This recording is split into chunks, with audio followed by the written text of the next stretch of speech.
Assalamualaikum warahmatullahi wabarakatuh. Waalaikumsalam. Alhamdulillah. Alhamdulillahirabbil alamin.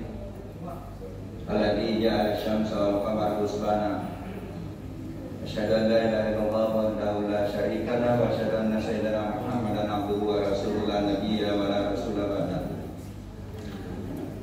Qala Allah Ta'ala fil kitabil karim, a'udzu billahi minasyaitonir rajim. Bismillahirrahmanirrahim.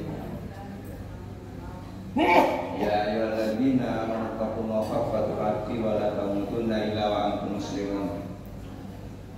Qala aidan ya ayyuhalladzina amanu kutiba alaikumus syiyam kama kutiba alal ladzina min qablikum la'allakum tattaqun. Shadaqallahul adzim.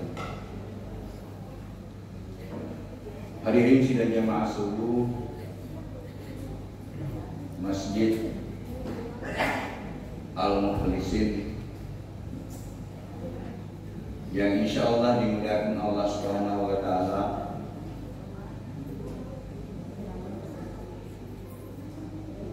Kata Al-Mukhlisin di dalam Al-Quran diulang 31 kali.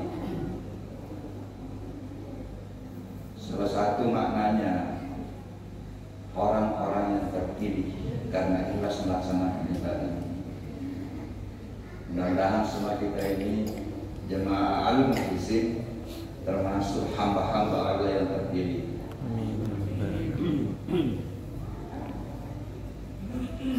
Puji dan syukur senantiasa kita panjatkan kepada Allah Subhanahu wa Ta'ala, Tuhan yang menjadikan matahari dan bulan sebagai alat perhitungan waktu. Ada waktu yang dihitung bersandar pada pergerakan bumi terhadap matahari. Dalam Al-Quran salah satunya yang menjadi dasar dalam menentukan waktu salat. Dan ada waktu yang dihitung berdasarkan pergerakan bulan. Salah satu ayatnya digunakan oleh Allah menentukan waktu kapan mulai puasa dan kapan mulai lebaran.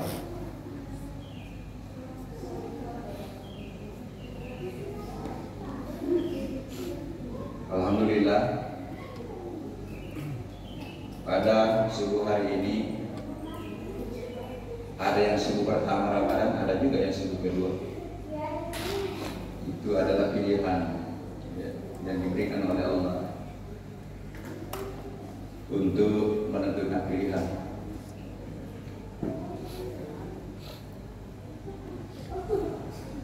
Salawat dan taslim kita aturkan kepada Nabi Allah Muhammad sallallahu alaihi wasallam, Nabi yang insya Allah ketika kita mengoptimalkan bahkan memaksimalkan amalan-amalan sunnahnya, apalagi bulan suci Ramadan ini, kita sangat berpeluang besar untuk mendapatkan ridha, cinta dan kasih sayang Allah, berpeluang untuk mendapatkan pengampunan dosa, jalan untuk kita melejit menuju puncak perjalanan spiritual kita, penyerahan diri kepada Allah. Qul in kuntum tuhibbunallaha fattabi'uni yuhibbukumullahu wa yaghfir lakum dzunubakum. Falatu Muhammad kepada hamba-Ku, sampaikan kepada hamba-Ku, sampaikan kepada umat-Mu, barang siapa yang mengharapkan cinta, ridha dan kasih sayang-Ku dan berpeluang untuk Aku ampuni dosa-dosanya, perbanyaklah mengikuti sunnah. Apalagi di bulan suci Ramadan ini. Hari ini sedang jamaah subuh yang insya Allah dimuliakan Allah. Ada juga saudara-saudara kita yang menyaksikan live streaming melalui dua channel insya Allah, channel Al-Mukhlisin dan channel Mir Dakwah Sains Spiritual, yang insya Allah sama-sama kita dimuliakan oleh Allah. Nah, pada kesempatan ini saya hanya sedikit melanjutkan kemarin pembahasan kita bagaimana menyambut bulan suci Ramadan. Tinggal dirubah sedikit judulnya lagi, bagaimana motivasi Ramadan. Karena sudah Kemarin sudah kita diberikan motivasi berdasarkan hadis, berdasarkan tausiah singkat Rasulullah ketika menyambut bulan suci Ramadan yang luar biasa. Nah, saya hanya mengulang sedikit lagi bahwa setiap pergerakan waktu memang ada waktu-waktu istimewa yang diberikan oleh Allah, dicontohkan oleh Rasulullah untuk kita bagaimana mengoptimalkan atau menangkap peluang-peluang waktu itu. Saya ulang, dalam sehari semalam ada minimal 5 waktu istimewa bagi kita umat Islam. Itulah waktu sholat wajib. Ini sudah banyak sekali kajian. Saya kemarin ada kajian saya di pengajian Nasruddin Umar Official. 4 kali saya ganti kemarin setelah di Amerika. Judulnya itu Spiritual Time Management. Bagaimana menata hidup dalam 24 jam itu dengan pendekatan-pendekatan spiritual atau waktu yang ditetapkan dengan apapun pergerakan kita di dalam melakoni kehidupan ini, lakukan, jangan lakukan zikrullah, karena hakikatnya hidup ini adalah zikrullah. Kita hidup hanya 2 kan peran, khalifatullah, melaksanakan abdillah. Di mana dasarnya? Ya di surah An-Nisa ayat 102. Faiza kadaimus shalah zikrullah qiyaman wa qu'udan wa la junubikum. Wa isa ma'nantu aqimus shalah. Jadi saya bilang inilah dalil yang terkadang kita dengar di orang tua kita di kampung, zikir tanpa waktu, zikir yang tidak pernah putus. Ketika kamu telah melaksanakan salat, ingatlah aku pada saat kamu duduk, baring, berdiri.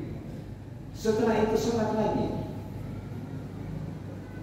Karena inna salata kanat 'alal mu'minina kitaban mawquta. Sesungguhnya waktu salat wajib aku sudah tetapkan waktunya. Mohon maaf, cuma memang fikih yang terkadang mengantar kita terlalu longgar. Tidak apa-apa gitu salat lohor menjelang asar masih ada wudhu, efisien lagi hanya 1 kali wudhu. Nah di sini rahasianya salat awal waktu. Bahkan ada kan ayat lain, hafizu ala sholawati wa salatil wusta. Jagai diri 4 jam. Baik waktunya maupun bacaan maupun bagaimana gerakan-gerakannya mungkin bisa kita maknai sedikit. Jadi hidup ini harus berulang. Hidup ini hanya silih bergantinya antara peran kekhalifahan dengan peran kehambaan.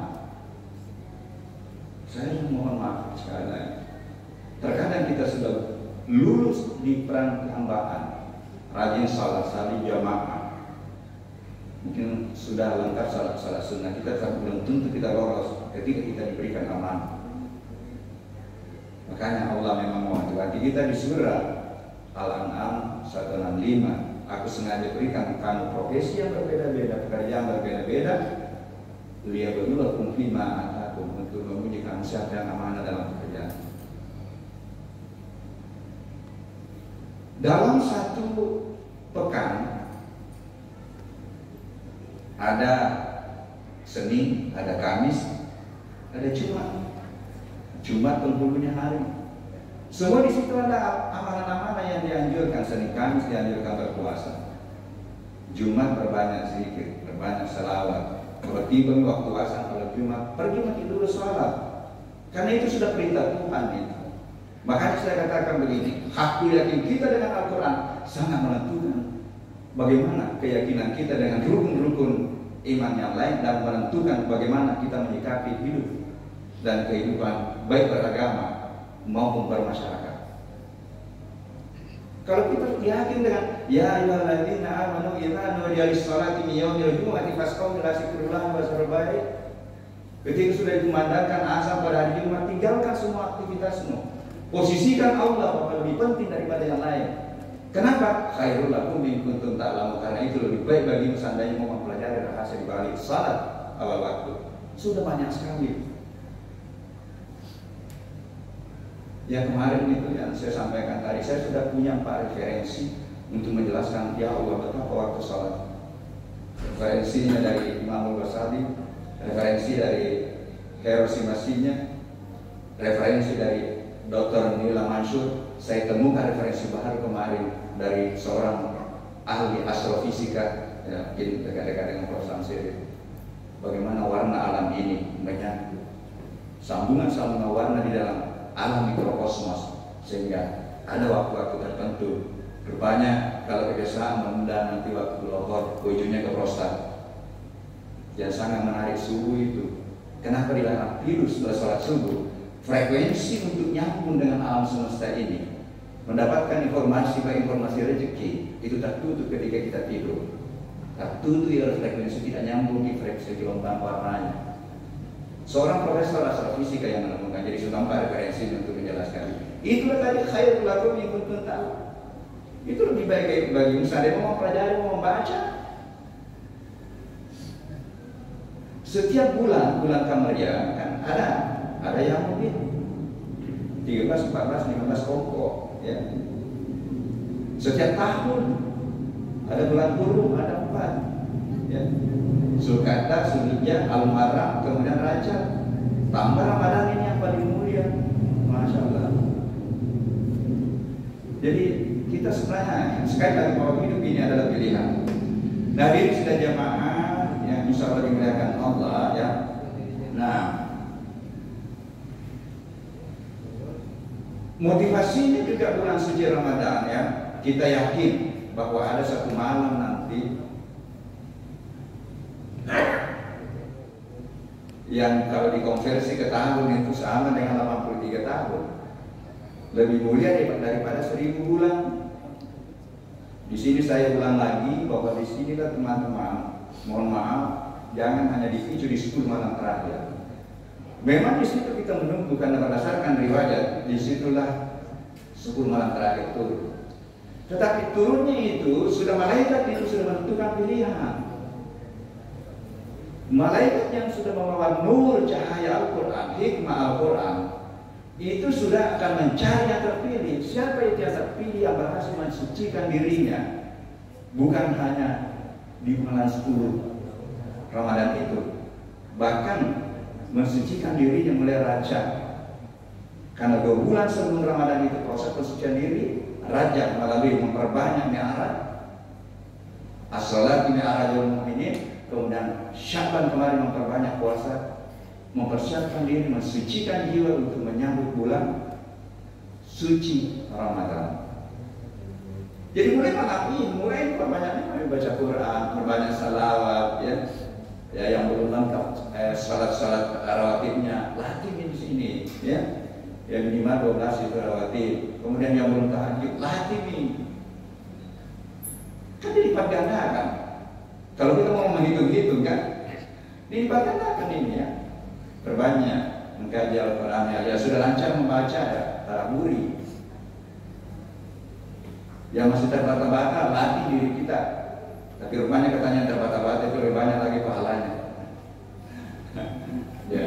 Tapi kalau yang sudah lancar, insya Allah banyak pahalanya kalau dikaji, ditadaburi, kemudian diterapkan dalam kehidupan. Itulah makna utlu.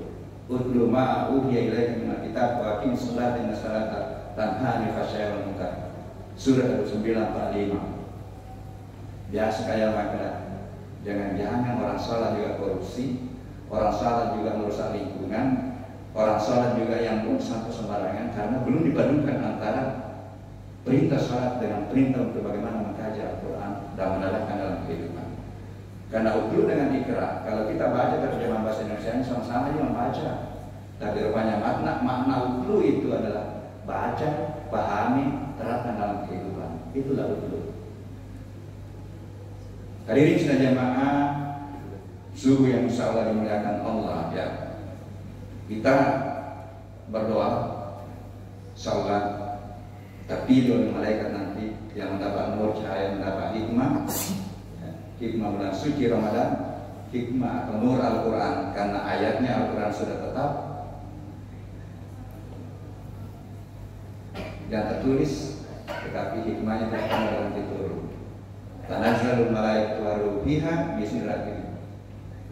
Dia akan turun terus malaikat Jibril bersama dengan rombongannya, dan kemudian kita terpilih untuk diberikan hikmah.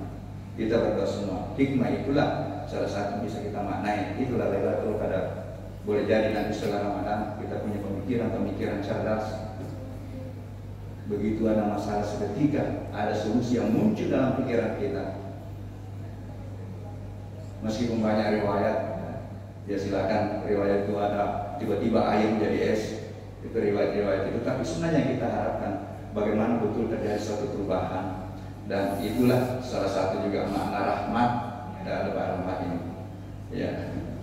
Nah, diri sidang jemaah, insya Allah dimuliakan Allah ya. Saya sedikit lagi kemarin inti dari tausiah singkat Rasulullah di Ramadan. Yang pertama adalah kewajiban berpuasa, himbauan untuk qiyamul lail, kemudian mendekatkan diri dengan kebaikan pahalanya dilipat gandakan sampai 70 kali lipat. Kalau memang kita mau menghitung-hitung, tapi suatu saat nanti kita tidak menghitung-hitung. Ramadan itu adalah bulan kesabaran, kemudian kesabaran adalah jalan untuk mendekati Allah Masabirin, indikator kedekatan kita kepada Allah. Kemudian Ramadan adalah bulan pertolongan dan pengampunan. Kita juga hanya optimalkan puasa qiyamul lail, karena dua hadis itu yang hampir sama redaksinya. Ya. Qiyam dengan siang. Bukira lagu mengatakan nama min sambil gimana lagi hadisnya?